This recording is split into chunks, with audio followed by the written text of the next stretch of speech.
Hello friends and welcome to this other little video on this platform. Les amis, vous savez comme moi, je ne vous apprends rien que les ministres des Affaires étrangères du G7 se sont retrouvés à Hiroshima pour une réunion des ministres des Affaires étrangères du G7. En fait, Hiroshima, c'est symbolique pour ceux qui ont une idée de la Deuxième Guerre mondiale.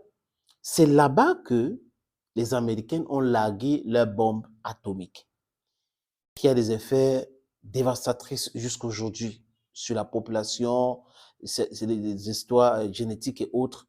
Il y a les séquelles. Et il y avait Nagasaki, mais ils sont retrouvés à Hiroshima. Donc, les ministres des Affaires étrangères Allemagne, britannique, canadienne, américaine, italienne, japonais, française, se sont retrouvés. Ils parlent de tout, mais ils ont mis l'accent sur la guerre en Ukraine. Parce que vous savez, c'est une situation qui est très difficile pour ce pays-là, les pays de l'OTAN, les pays du G7. Et ils le savent aujourd'hui que, mine de rien, cette situation est en train de les faire échapper leur puissance, les supposée hyperpuissance. Et les gens voient. Vous avez vu le Ouganda qui a dit qu'ils peuvent envoyer les troupes pour combattre avec la Russie en Ukraine. Les gens comprennent aujourd'hui que ce gars-là était ce qu'on appelle en anglais, comme la Ligue des Nations, et toothless bulldog. Et toothless bulldog. Donc du coup, tout le monde doit faire ce que tout le monde peut faire. On parle là d'un monde multipolaire. Mais ce qui est important, le message, c'est quoi, les amis? Ils se réunissent, ils veulent aider l'Ukraine à lancer une contre-offensive, mais ils n'ont pas la capacité de production des armes que les Ukrainiens veulent.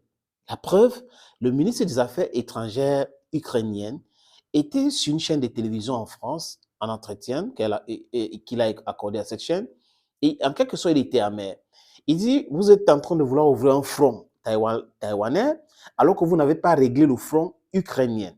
Vous n'avez pas la capacité de produire les armes nécessaires. En fait, quand j'écoute ce discours, j'ai l'impression que ce monsieur ou les Ukrainiens, excusez-moi, commencent à comprendre. Parce que c'était d'abord le premier ministre ukrainien à Washington. Cette fois-ci, c'est le ministre ukrainien des Affaires étrangères qui dit cela. Vous pouvez donc comprendre que la réunion de G7 à Hiroshima, c'était juste pour la forme. Parce qu'en effet, il n'y a plus de substance. Il n'y a plus de superpuissance. Ils ne contrôlent rien. Plus de la moitié du monde n'est pas d'accord avec cette dictature américano-européenne. C'est-à-dire que les gens qui vous parlent de la démocratie, mais qui soutiennent les autocrates, les gens qui imposent aux autres de respecter ce qu'ils ont dit, c'est la façon laquelle ils pensent, mais ils parlent de la démocratie. Vous voyez que c'est un paradoxe, n'est-ce pas, les amis? Mais il y a un journal très important et un journal sérieux qu'on appelle les Guardian. Les Guardian ont fait un travail journalistique formidable. Et ça ressort que le communiqué final signé par les ministres des Affaires étrangères du G7 ne dit pas tout. Parce qu'il y a les inquiétudes de ces ministres-là. Ce n'est pas les propagandistes sur les plateaux de télévision. En fait, ils comprennent la situation, la gravité de la situation.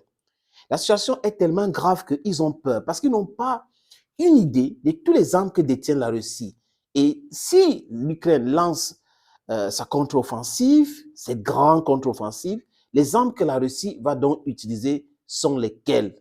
Ils ne savent pas. Ils sont allés même trop loin pour dire que la menace nucléaire peut être réelle. Poutine peut utiliser cela. Et les amis, ils sont à Nagasaki.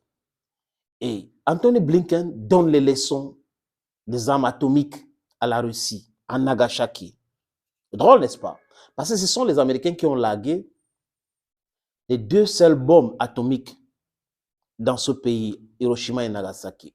Aucun autre pays, officiellement, n'a jamais largué une bombe atomique. Bref, les amis, je vous suggère de regarder cette petite vidéo et Vous allez après voir la réaction dans cette vidéo de certains dignitaires russes par rapport à ce que les Américains, ou Anthony Blinken, le ministre des Affaires étrangères américain, a dit, et les autres. Les amis, regardons cette vidéo.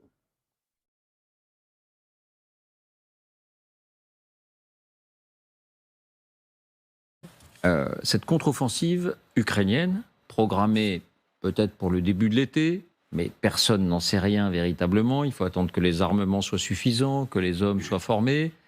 Cette contre-offensive était sur toutes les lèvres lors du G7, lors du dernier G7 au Japon des ministres des Affaires étrangères.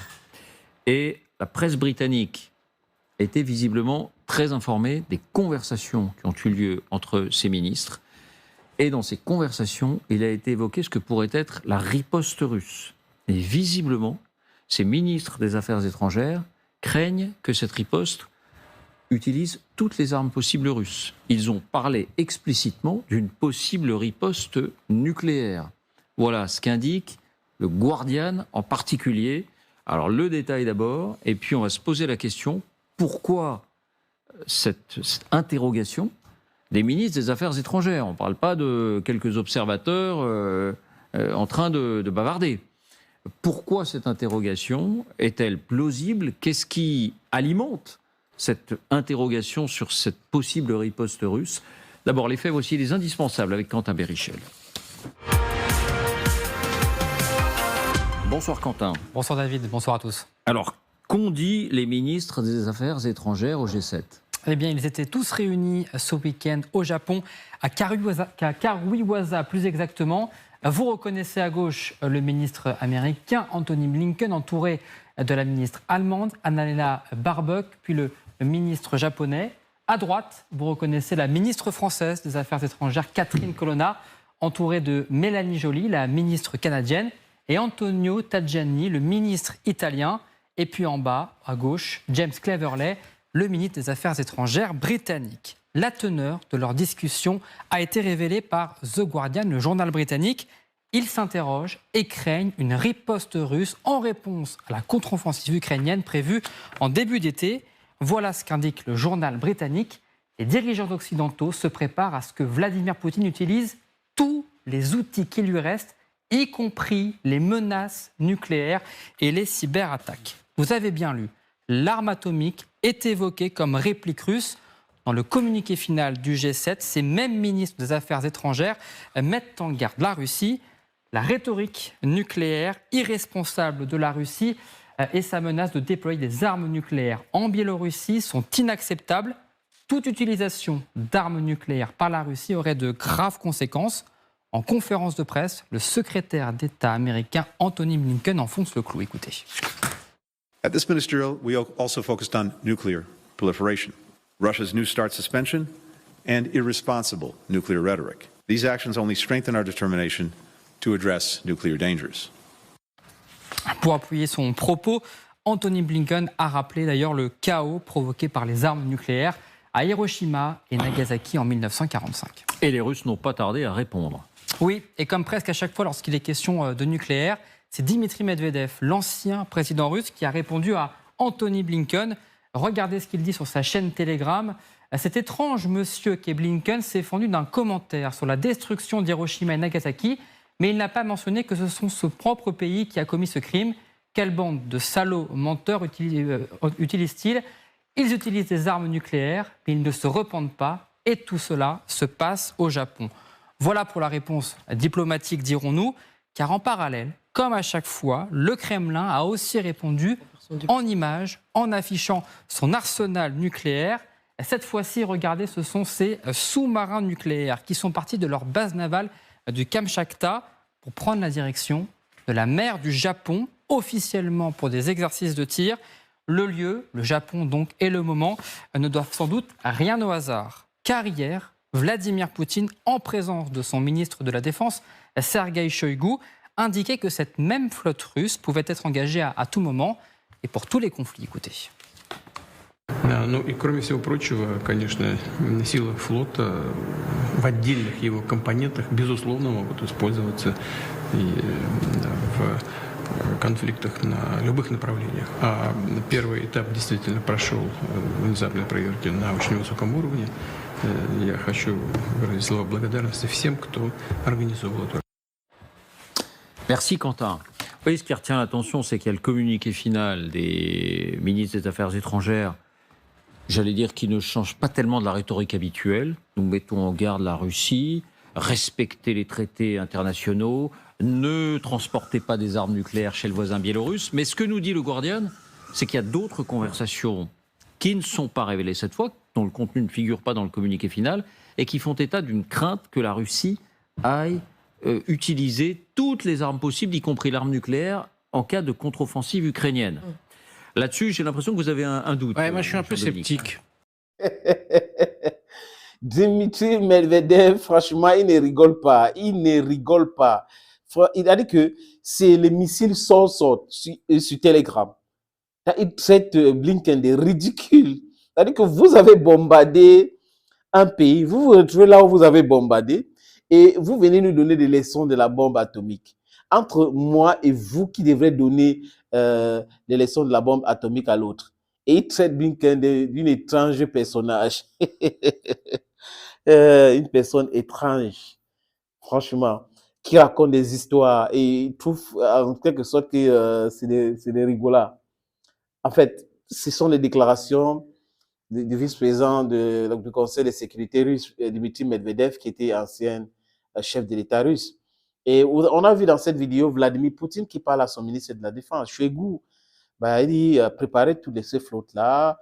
On a vu ce bateau qui porte des armements nucléaires au niveau des mers du Japon en train de faire des manœuvres au moment où le G7 ou les ministres des Affaires étrangères du G7 sont au Japon. En fait, la leçon ici, c'est de comprendre que est-ce que un pays comme la Russie, qui est une puissance, la première puissance nucléaire, peut perdre vraiment une guerre? Lors de la Deuxième Guerre mondiale, les Américains ont vu que les Japonais étaient tenaces. C'était très compliqué pour eux. Ils étaient obligés d'utiliser cette arme-là, qui est regrettable. Est-ce que les Russes vont pouvoir utiliser si on les accule davantage? C'est la question qu'on doit se poser. On a le droit de se poser cette question-là. Est-ce qu'il faut arriver à ce niveau de destruction-là? On a le droit et le devoir de se poser cette question. Pourquoi ces mêmes ministres ne se réunissent pas pour voir comment faire pour rencontrer le ministre des Affaires étrangères russe qui est en Amérique du Sud pour une tournée, pour pouvoir discuter avec lui, pour baisser les tensions, régler ce problème de façon diplomatique? C'est la question que je me pose, les amis. Les amis, il est temps pour moi de m'en aller. Let's take the appointment for some other time. Bye bye for now, dear friends.